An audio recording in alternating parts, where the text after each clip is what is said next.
BPSC maker के इस नए एपिसोड में आप सभी का स्वागत है। आज के इस वीडियो में 15 से 16 नवंबर 2022 से संबंधित बिहार करंट अफेयर्स और साथ ही राष्ट्रीय और अंतर्राष्ट्रीय घटनाओं से करंट अफेयर्स के जितने भी प्रश्न बनेंगे, संबंधित सारी जानकारी आपको विस्तार पूर्वक दिया जाएगा। एक बार पुनः आप सभी छात्रों को बता दूं कि इस श्रृंखला के सारे वीडियो आपके बिहार के सभी प्रतियोगी परीक्षाओं के दृष्टिकोण से अति महत्वपूर्ण है, तो रेगुलर बेसिस पर आप यहाँ पर अपनी तैयारी को बरकरार रख सकते हैं, खास करके बिहार के प्रतियोगी परीक्षाओं के लिए। अब यहाँ पर हम आ चुके हैं पिछले वीडियो के प्रश्न पे। ये प्रश्न आपसे पिछले वीडियो में पूछा गया था। प्रश्न था कि हाल ही में अक्टूबर 2022 के लिए ICC player of the month पुरुष वर्ग के लिए किसे चुना गया है। विस्तृत तौर पर यहाँ से हमने आपको जानकारी दिया था और आपको बतलाया था इसका राइट आंसर होगा विराट कोहली। पुरुष वर्ग में अक्टूबर 2022 के लिए ICC player of the month की जो घोषणा हुई है, इसमें आपको ध्यान रखना है विराट कोहली को चुना गया। तो ऐसे में ऑप्शन नंबर सी यहाँ पर इस प्रश्न का राइट आंसर था। वहीं पे हम बात करें महिला वर्ग में, तो पाकिस्तान की स्टार खिलाड़ी निदा डार को महिला वर्ग के लिए ICC player of the month चुना गया है। तो दोनों को यहाँ से आपको ध्यान रखना है। कंप्लीट सूची हमने जनवरी 2022 से लेकर के अक्टूबर 2022 तक का एकदम से आपके साथ पिछले वीडियो में साझा किया था। रेगुलर अगर आप वीडियो को देखेंगे तो निस्संदेह यहाँ से आपको बहुत हेल्प होने वाली है आपके आगामी प्रतियोगी परीक्षाओं में। अब यहाँ पर आगे बढ़ेंगे और बात करेंगे हमारे जितने भी स्टडी मटेरियल और नोट्स वगैरह है, सभी आप बीपीएससी मेकर ऐप के थ्रू डाउनलोड कर पाएंगे। बीपीएससी मेकर ऐप पर सारे मटेरियल आपको वहीं पर मिलेंगे। तो जितने भी छात्र एप्लीकेशन को अभी तक डाउनलोड नहीं कर पाए हैं तो डाउनलोड कीजिए। अभी आपको 68वें वाले कोर्स में जो रिसेंटली लॉन्च हुआ था, वहाँ पर आपको भारी डिस्काउंट मिल रहा है। अगर आप घर बैठे अगर 68वें बीपीएससी एग्जाम की तैयारी में लगे हैं तो निस्संदेह वहाँ से जो हमारे नोट्स हैं उसके माध्यम से अपनी तैयारी को एकदम से बेहतर कर सकते हैं। चलिए अब यहाँ पर हम आज के इस वीडियो के पहले प्रश्न पे।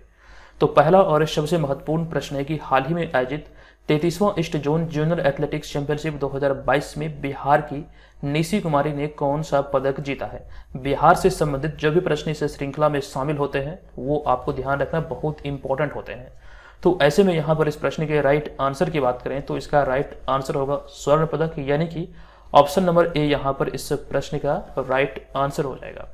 अब यहाँ पर आपको विस्तृत जानकारी दे दूं इसके बारे में। जो 33वां east zone junior athletics championship 2022 है, ये पटना में आयोजित हुआ था। और ऐसे में जो सूची है आपको ध्यान रखना है, जो प्रतिभा निकलकर यहाँ से सामने आई है, इनमें से आपको यहाँ पर ध्यान रखना है कि निशी कुमारी अंडर 18 वर्ग में जैवलिन थ्रो स्पर्धा में स्वर्ण पदक अपने नाम किया है। वहीं पे हम बात करें तान्या मिश्रा की, तो अंडर 14 वर्ग में लॉन्ग जंप प्रतिस्पर्धा में इन्होंने सिल्वर मेडल अर्थात रजत पदक अपने नाम किया। कुछ और भी पॉइंट है, जैसे कि आशीष कुमार अंडर 14 वर्ग में लॉन्ग जंप प्रतिस्पर्धा में सिल्वर मेडल अर्थात रजत पदक। और फिर इसके अलावा दिव्यांश कुमार जो कि अंडर 14 वर्ग में डैशबोर्ड 60 मीटर प्रतिस्पर्धा में कांस्य पदक अर्थात ब्रॉन्ज मेडल अपने नाम किया। और वहीं पे बिट्टू कुमार की बात करें तो अंडर 18 वर्ग में डिस्कस थ्रो स्पर्धा में कांस्य पदक अर्थात ब्रॉन्ज मेडल इन्होंने भी अपने नाम किया। अगला है सोनू कुमार जो कि अंडर 18 वर्ग स्टीपल चेज में कांस्य पदक अर्थात ब्रॉन्ज मेडल अपने नाम किया। और वहीं पे एक और है सिमरन परवीन जो कि अंडर 14 600 मीटर दौड़ में ब्रॉन्ज मेडल अर्थात कांस्य पदक अपने नाम किया है। तो ऐसे में कुछ इंपॉर्टेंट यहाँ पर जो सूची आप देख रहे हैं ये आपको ध्यान रखना है। आने वाले समय में जो बिहार की प्रतियोगी परीक्षाएं हैं वहाँ पर आपको इनसे संबंधित एग्जाम में प्रश्न देखने को मिल सकता है। खास करके वैसी परीक्षाओं की हम बात करें जो मुख्य रूप से बिहार की परीक्षाएं हैं और बिहार में आयोजित होती हैं, वैसे परीक्षाओं में इस तरह के प्रश्न कॉमन रूप से आपसे पूछे जा सकते हैं। इसकी प्रबल संभावना है, तो नोट जरूर कीजिएगा। जो कॉपी हमने आपको तैयार करने के लिए कहा था 68वें के बारे में, तो वहां पर सारी बातों को नोट कीजिएगा। और जो छात्र इसे नोट नहीं कर सकते, जिनके पास समय का अभाव है, जो अदर सेक्शन पर ज्यादा ध्यान दे रहे हैं, तो ऐसे में ये सारे पीडीएफ फाइल आपके लिए बीपीएससी मेकर ऐप पर उपलब्ध है। आप वहां पर जाकर के तमाम पीडीएफ फाइल को डाउनलोड कर सकते हैं। अब यहाँ पर हमारा अगला दूसरा प्रश्न है कि संगीत नाटक अकादमी पुरस्कार से सम्मानित बिहार के लोक गायक व संगीतकार ब्रजकिशोर दुबे का हाल ही में निधन हो गया है। बताएं कि उन्हें किस वर्ष पद्मश्री पुरस्कार से सम्मानित किया गया था। आप यहाँ पर ब्रजकिशोर दुबे को इस तस्वीर के माध्यम से भी देख सकते हैं। और आपको पूछा गया कि उन्हें किस वर्ष पद्मश्री पुरस्कार से सम्मानित किया गया था। बहुत इंपॉर्टेंट प्रश्न है। इनका भी हाल ही में संदिग्ध अवस्था में बॉडी मिला है पटना में एक फ्लैट में, मतलब इसकी मौत की पुष्टि अभी तक नहीं हो पाई है, लेकिन फिलहाल यहाँ पे प्रश्न पूछा गया है कि इनका निधन हुआ है। बताएं कि उन्हें किस वर्ष पद्म पुरस्कार से सम्मानित किया गया था। इस प्रश्न का हमारा राइट आंसर हो जाएगा ऑप्शन नंबर डी, जो कि 2017 में तत्कालीन राष्ट्रपति रामनाथ कोविंद के द्वारा इन्हें सम्मानित किया गया था पद्मश्री पुरस्कार से। पद्मश्री पुरस्कार की बात करें तो ये भारत का चौथा सर्वोच्च नागरिक पुरस्कार है। जबकि हम बात करें पहले सर्वोच्च नागरिक पुरस्कार की तो यह है भारत रत्न, दूसरे नंबर पर आता है पद्म विभूषण, तीसरे नंबर पर आता है पद्म भूषण और चौथा जो है यह है पद्मश्री। तो इस प्रकार से चीज़ों को रिलेट करके आपको ध्यान रखना है। अब यहाँ पर हम बात करें इस प्रश्न के एक्सप्लेनेशन की, तो ऐसे में हमारा पहला पॉइंट है कि बिहार के धरोहर माने जाने वाले लोक संगीत के लेखक ब्रज किशोर दुबे का हाल ही में 58 वर्ष की आयु में पटना में निधन हुआ है। ये निधन के बारे में भी हमने आपको जानकारी दिया था कि संदिग्ध अवस्था में एक फ्लैट में इनका बॉडी मिला। मौत की पुष्टि अभी फिलहाल नहीं हो पाई है। संभवतः यहाँ पर देखा जा सकता है कि इनकी हत्या की गई होगी। ठीक है, तो हालांकि यहाँ पर आप ध्यान रखेंगे 58 वर्ष की आयु में इनका निधन हुआ है पटना में, और ऐसे में इनसे संबंधित कई सारी जानकारी है जो कि एग्जाम पर्पज से खास करके बहुत बहुत इंपॉर्टेंट है। तो इसी दिशा में हमारा अगला पॉइंट है कि उन्हें 2017 में 14वें राष्ट्रपति रामनाथ कोविंद के द्वारा लोक संगीत के क्षेत्र में योगदान के लिए पद्मश्री पुरस्कार से सम्मानित किया गया था। एग्जाम में प्रश्न बनेंगे 2017 के बारे में कि इन्हें किस वर्ष से सम्मानित किया गया था पद्मश्री से। तो 2017 में 14वें राष्ट्रपति रामनाथ कोविंद द्वारा इन्हें सम्मानित किया गया था। वर्तमान समय के दृष्टिकोण से देखें तो वर्तमान में भारत की जो 15वें राष्ट्रपति हैं ये हैं द्रौपदी मुर्मू, और महिला राष्ट्रपति के दृष्टिकोण से देखें तो श्रीमती प्रतिभा देवी सिंह पाटिल के बाद द्रौपदी मुर्मू भारत की दूसरी महिला राष्ट्रपति बनी है। इसको लेकर एक वीडियो हमने चैनल पर जारी किया था, आप इस वीडियो को टॉपिक स्टडी के अंतर्गत चैनल पर देख सकते हैं। अब यहाँ पर हमारा अगला पॉइंट है इनके सम्मान के बारे में। बिहार सरकार की ओर से 2013 में वरिष्ठ लोक गायक का भी उन्हें पुरस्कार मिला था, यानी कि किन्हें, ब्रज किशोर दुबे को। ये यहाँ से ध्यान रखेंगे। एक पॉइंट यहाँ पर है उनका जन्म 24 जनवरी 1954 को रोहतास सासाराम में हुआ था। 1954 यहाँ पे ईस्वी जब आप देख रहे हैं तो ऐसे में एक प्रश्न आपके माइंड में क्लिक होना चाहिए कि भारत और चीन के बीच जो पंचशील समझौता हुआ था उस समय जो तत्कालीन प्रधानमंत्री थे भारत के पंडित जवाहरलाल नेहरू और चीन के चाउ एन लाई, दोनों के बीच जो समझौता हुआ था ये ईस्वी था 1954। ये यहाँ से आपको ध्यान रखना है, ये आपके एग्जाम में पूछे हुए प्रश्न है। और साथ साथ एक जानकारी आपको यहाँ पर ये भी दे दूं, यहाँ जो आप देख रहे हैं रोहतास और सासाराम लिखा हुआ, बहुत सारे लोग यहाँ से कंफ्यूज हो जाते हैं, दोनों को बिहार का जिला मान लेते हैं। वास्तविकता ये है कि बिहार में सासाराम कोई जिला नहीं बल्कि रोहतास एक जिला है जो कि पटना प्रमंडल के अंतर्गत आता है। पटना प्रमंडल के अंतर्गत जिलों की संख्या है 6, उनमें से रोहतास भी एक जिला है, जबकि सासाराम जो है ये रोहतास जिला का हेडक्वार्टर है और सासाराम में ही शेरशाह सूरी का मकबरा स्थापित है। ये ध्यान रखिएगा, बीपीएससी एग्जाम में पूछा हुआ प्रश्न है, बहुत आसान है, कई बार आपके एग्जाम में पूछे गए हैं। शेरशाह सूरी का मकबरा सासाराम में है। आप इस चीज के लिए तैयार रहेंगे, अगर ऑप्शन में सासाराम नहीं दे, रोहतास दे दे, तो वहां पर आपको कंफ्यूजन में पड़ के ऑप्शन ई को नहीं सिलेक्ट करना है बल्कि रोहतास को सिलेक्ट करना है, क्योंकि ये रोहतास जिले के अंतर्गत ही आता है। तो इस चीज के लिए आपको प्रिपेयर रहना है। जब तक आपके एग्जाम में ऑप्शन नंबर ई के साथ प्रश्न पूछे जाएंगे तो इन सारी चीजों से, इन सारे परिस्थितियों से आपको रूबरू होना आवश्यक होता है। तो इस चीज को यहाँ से ध्यान रखिएगा। चलिए अब यहाँ पर हम चलेंगे अगले तीसरे प्रश्न पे। ये तीसरा प्रश्न है कि अंतर्राष्ट्रीय क्रिकेट परिषद यानी कि आईसीसी की नवीनतम घोषणा के अनुसार किस देश को 2025 में आयोजित होने वाले अंडर 19 महिला T20 वर्ल्ड कप की मेजबानी सौंपी गई है। ध्यान रखिएगा, यहाँ पर पूछा गया 2025 में जो आयोजित होने वाला है अंडर 19 महिला T20 वर्ल्ड कप, इसकी मेजबानी अभी हाल ही में आईसीसी की तरफ से किस देश को सौंपा गया है। तो ऐसे में इस प्रश्न का राइट आंसर हो जाएगा ऑप्शन नंबर ई, और ऑप्शन नंबर ई के तहत आपका 2 विकल्प सही होगा। मलेशिया और थाईलैंड को संयुक्त रूप से इसकी मेजबानी सौंपी गई है 2025 में जो आयोजित होने वाला है। फाइनल रूप से बीपीएससी के दृष्टिकोण से जो इसका आंसर बनेगा ये होगा ऑप्शन नंबर ई, लेकिन ऑप्शन नंबर ई के तहत 2 विकल्प सही है, मलेशिया और थाईलैंड। अब यहाँ पर आपको इसकी जानकारी दे दूं कि अंतर्राष्ट्रीय क्रिकेट परिषद यानी कि आईसीसी ने 2024 से 2027 तक होने वाले अंडर 19 क्रिकेट टूर्नामेंट का ऐलान कर दिया है। और ऐसे में आपको ध्यान रखना है कि नवीनतम घोषणा के अनुसार श्रीलंका को 2024 अंडर 19 पुरुष वर्ल्ड कप की मेजबानी मिली है। पुरुष वर्ल्ड कप अंडर 19 की बात करें जो कि 2024 में आयोजित होने वाला है, इसकी मेजबानी श्रीलंका को सौंपा गया है। वहीं पे हम बात करें अगले 2026 वाले, तो यह टूर्नामेंट जिम्बाब्वे और नामीबिया की मेजबानी में खेला जाएगा। इनकी संयुक्त रूप से जो मेजबानी सौंपी गई है 2026 अंडर 19 पुरुष वर्ल्ड कप के लिए, ये जिम्बाब्वे और नामीबिया को मेजबानी दी गई है। वहीं पे बात करें महिला वर्ग के, तो इसके अतिरिक्त 2025 में अंडर 19 महिला T20 वर्ल्ड कप की मेजबानी मलेशिया और थाईलैंड को संयुक्त रूप से मिली है। ये यहाँ से ध्यान रखिए। जबकि हम बात करें 2027 की, तो 2027 में इसका आयोजन बांग्लादेश और नेपाल में संयुक्त रूप से किया जाएगा। तो ये सारे इंपॉर्टेंट फैक्ट है, यहाँ से स्वाभाविक तौर से आपके एग्जाम में प्रश्न पूछे जा सकते हैं। सभी को नोट कर लीजिएगा, आपको ध्यान रखना है, बहुत बहुत इंपॉर्टेंट है। चलिए अब यहाँ पर हम चलेंगे आगे और बात करेंगे चौथे प्रश्न की। ये चौथा प्रश्न है कि हाल ही में इंग्लैंड ने क्रिकेट विश्व कप T20 चैंपियनशिप 2022 का खिताब जीत लिया है। बताएं कि निम्नलिखित में से कौन सा विकल्प सही नहीं है। ये यहाँ पर गलत यानी कि सही नहीं है, अर्थात गलत विकल्प की यहाँ पर पहचान करना है। तो सभी विकल्पों को एक एक करके ध्यानपूर्वक पढ़ना है। जैसे कि हमारा पहला विकल्प है कि इंग्लैंड ने पाकिस्तान को हराकर यह खिताब जीता, ये बिल्कुल सत्य है और हमें चुनना है कौन सही नहीं है। ये यहाँ पर जो पॉइंट है ये बिल्कुल सत्य है। दूसरा पॉइंट है कि यह T20 विश्व कप का 8वां संस्करण था, ये भी बिल्कुल सत्य है। अगला है कि इंग्लैंड T20 विश्व कप का खिताब पहली बार 2010 में जीता था, ये भी बिल्कुल सत्य है।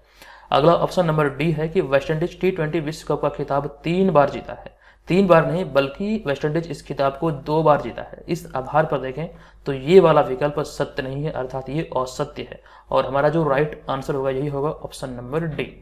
अब यहाँ पर इसके बारे में विस्तृत जानकारी आपको ध्यान रखना है कि हाल ही में आईसीसी क्रिकेट विश्व कप का 8वां संस्करण ऑस्ट्रेलिया की मेजबानी में आयोजित किया गया और T20 वर्ल्ड कप 2022 का खिताब इंग्लैंड ने पाकिस्तान को हराकर जीत लिया है। और इसे जीत के साथ ही आपको ध्यान रखना कि वेस्टइंडीज के बाद इंग्लैंड 2 बार इस खिताब को जीतने वाली दूसरी टीम बन गई। यानी कि वर्तमान समय की दृष्टिकोण से देखें तो वर्तमान समय में यहाँ पर जो आईसीसी विश्व कप जो T20 वाला है, इसमें जितने भी देश पार्टिसिपेट करते हैं तो इनमें से केवल 2 देश ही हैं, यानी कि एक है वेस्टइंडीज और दूसरी टीम अभी हाल ही में बनी है इंग्लैंड। तो कुल मिला के ये 2 ऐसे देश हैं जो कि T20 विश्व कप का खिताब 2 बार अपने नाम किया है। इस चीज को यहाँ से ध्यान रखेगा।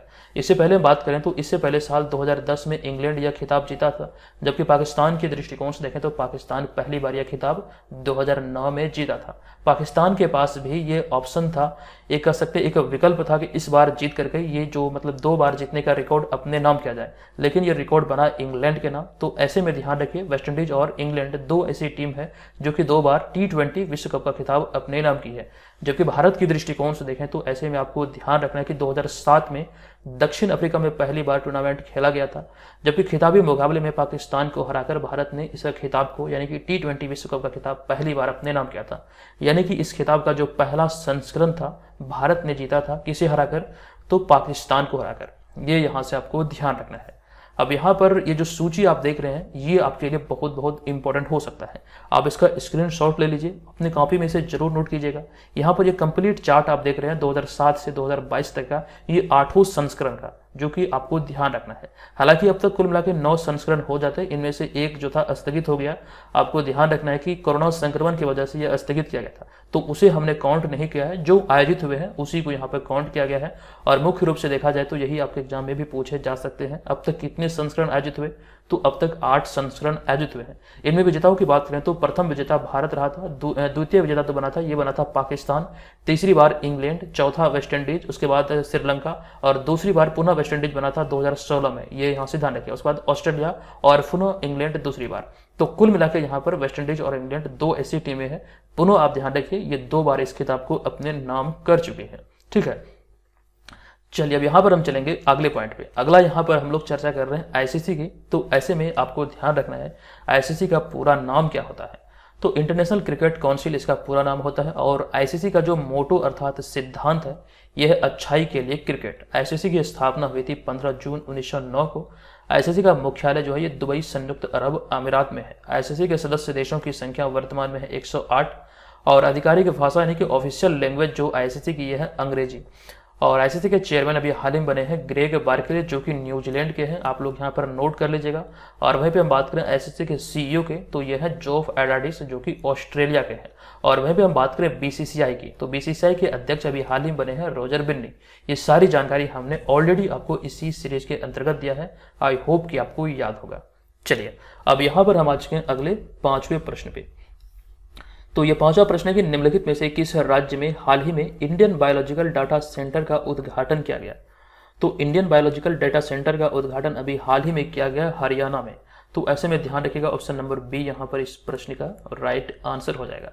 अब यहाँ पर आपको जानकारी दूं, केंद्रीय विज्ञान और प्रौद्योगिकी राज्य मंत्री डॉक्टर जितेंद्र सिंह ने हाल ही में life science data Indian biological data centre यानी कि IBDC के पहले रिपोजिटरी अर्थात राष्ट्रीय भंडार कोष को देश को समर्पित किया है।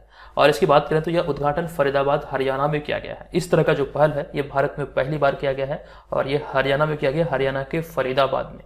ये यहाँ से आपको ध्यान रखना है। हम बात करें यहाँ पर हरियाणा के बारे में एक इंपॉर्टेंट पॉइंट की, जो कि हाल ही के दिनों में हमने आपके साथ इसी सीरीज में साझा किया था, बहुत इंपॉर्टेंट था। ये रिपोर्ट आई थी CMIE की, अर्थात centre for monitoring Indian economy की।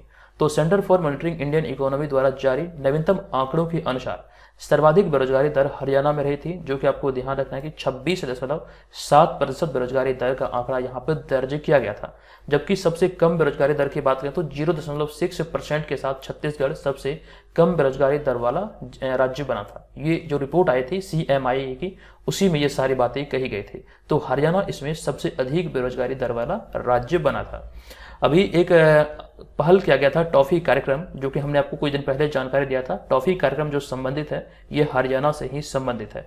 वैसे में एक पॉइंट यहाँ पर यह भी है कि हाल ही में GST परिषद ने हरियाणा के उप मुख्यमंत्री दुष्यंत चौटाला को नवगठित अपीलीय न्यायाधिकरण पैनल का अध्यक्ष बनाया है और इस समूह में 6 सदस्य हैं। बात है यहाँ पर GST की, तो ऐसे में GST के बारे में ये ध्यान रखिए कि GST जो कर है, भारत में जो कर होते हैं 2 प्रकार के होते हैं। एक होता है प्रत्यक्ष यानी कि डायरेक्ट, एक होता है इनडायरेक्ट अर्थात अप्रत्यक्ष। तो GST कर जो है ये अप्रत्यक्ष कर का एक उदाहरण है और आधिकारिक तौर पर GST जो लागू हुआ था भारत में ये 1 जुलाई 2017 को लागू हुआ था। ये ध्यान रखिए 1 जुलाई 2017 को भारत में GST लागू किया गया था। तो ये सारे कुछ इंपॉर्टेंट फैक्ट है इनसे संबंधित, जो कि चीज़ों को अगर आप रिलेट करके याद रखेंगे तो निश्चित तौर पर ये आपको याद रखने में आसानी होगी और ये लंबे समय तक आप याद रखने में सक्षम हो पाएंगे। तो ये यहाँ से आपको ध्यान रखना है। अब यहाँ पर 68वीं के बारे में जो कोर्स की जानकारी मैं आपको देने वाला था, प्री स्पेशल कोर्स है, नोट्स आधारित ये कोर्स है, हिंदी भाषा में आपके लिए BPSC मेकर ऐप पर उपलब्ध है। जितने छात्र घर बैठे रहकर तैयारी में लगे हैं इस कोर्स को जरूर ज्वाइन कर लीजिएगा। इस नंबर पे हमें कॉल भी कर सकते हैं, व्हाट्सएप पे भी मैसेज कर सकते हैं, तमाम जानकारी वहाँ पर भी आपको मिल जाएगी। हालांकि एप्लीकेशन जब आप डाउनलोड करेंगे तो वहीं पर आपको कोर्स की सारी इन्फॉर्मेशन मिल जाएगी। तो आप चाहें तो डायरेक्ट वहाँ से कोर्स को परचेज करके इसमें शामिल हो सकते हैं। चलिए, इसमें अभी ऑनलाइन टेस्ट सीरीज जो 68वीं BPSC एग्जाम के लिए शुरू होने वाला है, तो इसमें आप लोग पार्टिसिपेट करेंगे तो आपके लिए फायदा ये होगा कि शुरुआत से आप यहाँ पर बने रहेंगे। तो जल्दी से आप लोग इसमें जरूर ज्वाइन कर लीजिएगा। चलिए, अब यहाँ पर हम आ चुके हैं अगले 6ठे प्रश्न पे। ये प्रश्न है कि निम्नलिखित में से भारतीय मूल के किस प्रोफेसर को ब्रिटेन के प्रतिष्ठित ऑर्डर ऑफ मेरिट अवार्ड से हाल ही में सम्मानित किया गया है। तो इस प्रश्न का हमारा राइट आंसर हो जाएगा ऑप्शन नंबर बी, यानी कि वेंकी राम कृष्णन, जिन्हें कि आप यहाँ पर इस तस्वीर में देख सकते हैं। अब यहाँ पर आपको इसकी जानकारी दे दूं कि हाल ही में भारतीय मूल के प्रोफेसर वेंकी राम कृष्णन को ब्रिटेन के प्रतिष्ठित ऑर्डर ऑफ मेरिट अवार्ड से सम्मानित किया गया है। उन्हें यह सम्मान किंग्स चार्ल्स तृतीय ने विज्ञान के क्षेत्र में उनके योगदान के लिए दिया है। ये यहाँ से आपको ध्यान रखना है। हाल ही में किंग्स चार्ल्स तृतीय जो कि ब्रिटेन के नए सम्राट बने हैं, तो ऐसे में इन्हीं के द्वारा यह अवार्ड इन्हें प्रदान किया गया है। अब यहाँ पे हम बात करें वेंकी राम कृष्णन की, तो उनका जन्म दक्षिण भारतीय राज्य तमिलनाडु के चिदम्बरम में हुआ था। उन्हें वर्ष 2009 में रसायन के क्षेत्र में नोबेल पुरस्कार से भी सम्मानित किया जा चुका है। ये वाला पॉइंट इंपॉर्टेंट है, क्योंकि अभी ये चर्चे में इन्हें अवार्ड मिला है। तो ऐसे में इनसे संबंधित जितने भी प्रश्न निकलकर सामने आएंगे, जो भी फैक्ट होंगे, महत्वपूर्ण फैक्ट, वो आपके एग्जाम में पूछे जाएंगे। ये नया पैटर्न अपनाया जा रहा है। आपने अगर प्रीवियस वर्षों के प्रश्न पत्र को देखे होंगे तो वहां पर आपको इस तरह की चीजें देखने को मिला होगा। जो चीजें चर्चे में रहती है डायरेक्ट वो ना पूछ के उनसे संबंधित चीजें आपके एग्जाम में पूछे जाते हैं। तो संबंधित चीजों को भी आपको ध्यान रखना है और आपको नोट अवश्य करना है। हमारा यहाँ पे अगला पॉइंट है इस अवार्ड के बारे में कि ऑर्डर ऑफ मेरिट अवार्ड की जो शुरुआत हुई थी, ये किंग्स एडवर्ड सप्तम द्वारा 1902 में इसकी शुरुआत की गई थी। ये यहाँ से आपको ध्यान रखना है। और इसे महाराजा या फिर महारानी के द्वारा सशस्त्र बलों, विज्ञान, कला और साहित्य, संस्कृति आदि को बढ़ावा देने के लिए प्रदान किया जाता है। और इसी कड़ी में भी हाल ही में भारत के वेंकी रामकृष्णन को यह अवार्ड से सम्मानित किया गया है। अब यहाँ पर हमारा अगला होगा 7वां प्रश्न। ये प्रश्न है कि निम्नलिखित में से किस बॉलीवुड अभिनेता को ग्लोबल आइकन अवार्ड से सम्मानित किया गया है। इंपॉर्टेंट प्रश्न है और इस प्रश्न का हमारा राइट आंसर होगा ऑप्शन नंबर डी, यानी कि शाहरुख खान। आप यहाँ पर इन्हें इस तस्वीर में भी देख सकते हैं।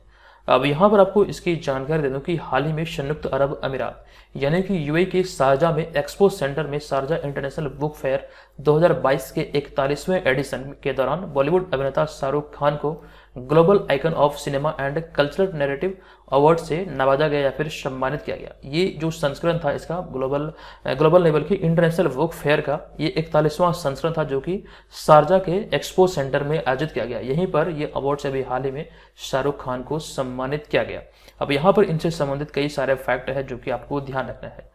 इसके बारे में यहाँ पर लिखा गया कि शारजा बुक अथॉरिटी अर्थात एसबीए द्वारा आयोजित इस 12 दिवसीय अंतर्राष्ट्रीय पुस्तक मेले का जो आयोजन था ये 2 नवंबर से 13 नवंबर 2022 तक किया गया और ये इसका 41वां संस्करण था। ये भी यहाँ पर आपको ध्यान रख लेना है। ये इसका मतलब अंतर्राष्ट्रीय पुस्तक मेले का ये इसका 41वां संस्करण था। अब यहाँ पर इसके बारे में, इस पुस्तक मेले के बारे में जो थीम याद रखना है आपको, इस वर्ष 2022 का जो शारजा में ये एक्सपो सेंटर में आयोजित हुआ 41वां संस्करण, ये पुस्तक मेले का थीम है स्प्रेड द वर्ड। 2022 का थीम है स्प्रेड द वर्ड। अब बात है शाहरुख खान की, तो शाहरुख खान के बारे में एक एक्स्ट्रा फैक्ट हमने शामिल किया है कि शाहरुख खान ड्रिंक उत्पाद थम्स अप तथा गेमिंग प्लेटफॉर्म A23 का ब्रांड एम्बेसडर है वर्तमान समय में। ये यहाँ से आपको ध्यान रखना है। अगला 8वां प्रश्न है कि निम्नलिखित में से किसने एशियन एयरगन चैंपियनशिप 2022 में 10 मीटर एयर राइफल स्पर्धा में स्वर्ण पदक हासिल किया है? इंपॉर्टेंट प्रश्न है। इस प्रश्न का हमारा राइट आंसर हो जाएगा ऑप्शन नंबर सी, यानी कि मेहुली घोष इसका राइट आंसर है। अब यहाँ पर आपको जानकारी दे दूं कि 15वीं एशियाई एयरगन चैंपियनशिप का आयोजन दक्षिण कोरिया के डेगू में किया गया। दक्षिण कोरिया में एक स्थान है डेगू या फिर डाइगू, दोनों मिलता जुलता है, आप दोनों से मतलब कंफ्यूज नहीं करेंगे।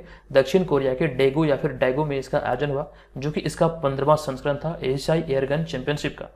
और इसके बारे में आपको ध्यान रखना, इस प्रतियोगिता में कोलकाता पश्चिम बंगाल की मेहुली घोष ने एशियन एयरगन चैंपियनशिप 2022 में 10 मीटर यानी कि 10 मीटर एयर राइफल स्पर्धा में स्वर्ण पदक अर्थात गोल्ड मेडल हासिल किया है। ये यहाँ से आपको ध्यान रखना है। और मेहुली घोष ने फाइनल मुकाबले में दक्षिण कोरिया के निशानेबाज योनुंग चो को 16-12 से पराजित करके इस खिताब को अपने नाम किया है। और इसके अतिरिक्त आपको ध्यान रखना कि भारतीय निशानेबाज अर्जुन बबूता, किरण अंकुश जाधव और रुद्रांक बाला साहेब पाटिल ने संयुक्त रूप से कजाकिस्तान को हराकर पुरुषों की 10 मीटर एयर राइफल टीम स्पर्धा में स्वर्ण पदक जीता है, यहीं पर यानी कि एशियन एयरगन चैंपियनशिप में 15वें संस्करण में। तो ये भी यहाँ से आपको ध्यान रखना है। नेक्स्ट होगा हमारा 9वां प्रश्न। ये प्रश्न अति महत्वपूर्ण है, यहाँ से आपके प्रश्न एग्जाम में पूछे जा सकते हैं। ये प्रश्न है कि हाल ही में जारी QS एशिया यूनिवर्सिटी रैंकिंग में कौन सा भारत का शीर्ष पर रहा है? कौन सा, यहाँ पे देखिए कौन सा यूनिवर्सिटी, कौन सा संस्थान, यहाँ पे देखिए एक शब्द होना चाहिए कौन सा संस्थान। आप लोग यहाँ पे ऐड कर लीजिएगा कि हाल ही में जारी QS एशिया यूनिवर्सिटी रैंकिंग में कौन सा संस्थान भारत में शीर्ष पर रहा है। तो ऐसे में इस प्रश्न का जो राइट आंसर है एशिया यूनिवर्सिटी रैंकिंग की, तो IIT बॉम्बे को भारत में, यहाँ पे पूछा गया भारत में कौन शीर्ष पर रहा है, तो भारत में IIT बॉम्बे प्रथम स्थान पर रहा है। तो नोट कीजिएगा ऑप्शन नंबर ए यहाँ पर इस प्रश्न का राइट आंसर हो जाएगा।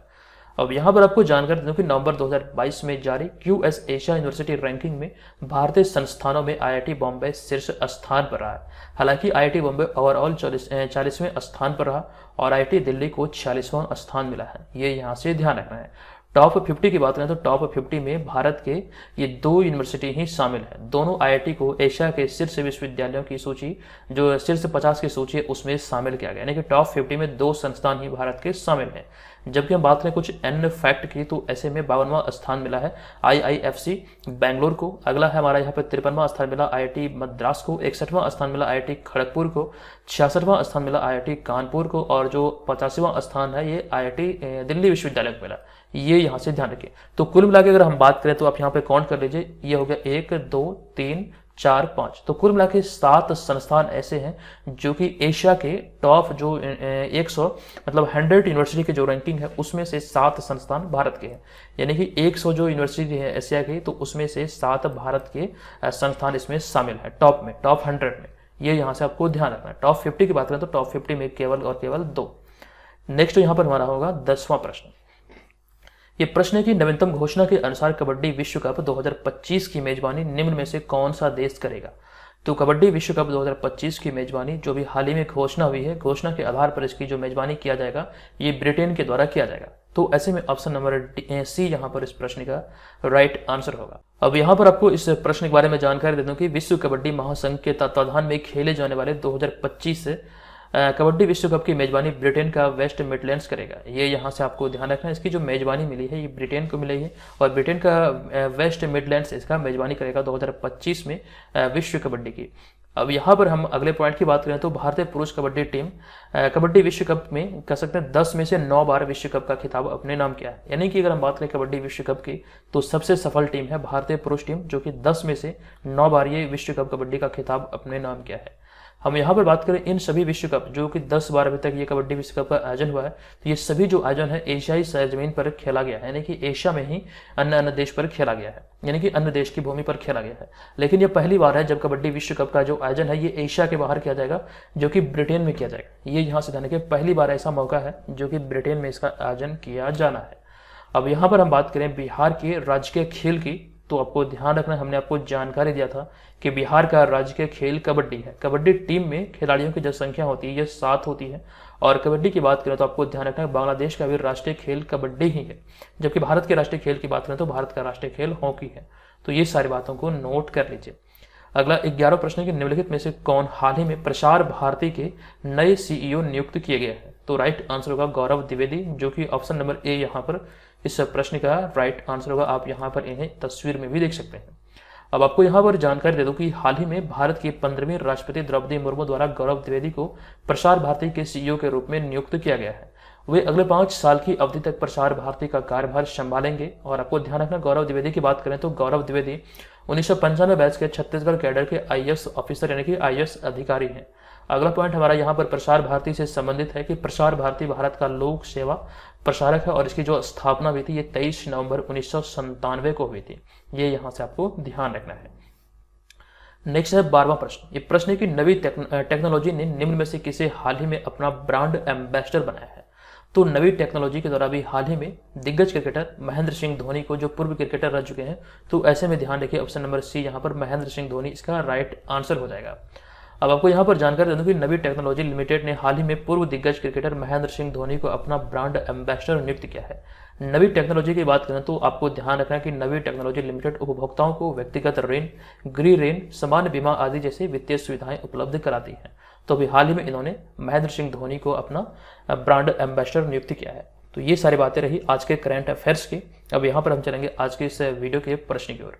आज के इस वीडियो का हमारा प्रश्न है कि प्रधानमंत्री नरेंद्र मोदी द्वारा निम्नलिखित में से कहां स्टैच्यू ऑफ प्रॉस्पेरिटी का अनावरण किया गया? संबंधित सारी जानकारी आपको हमने दिया है। आप लोग कमेंट कीजिए।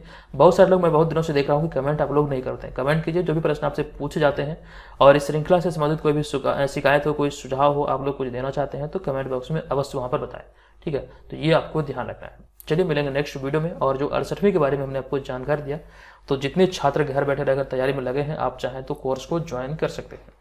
चलिए, धन्यवाद। जय हिंद।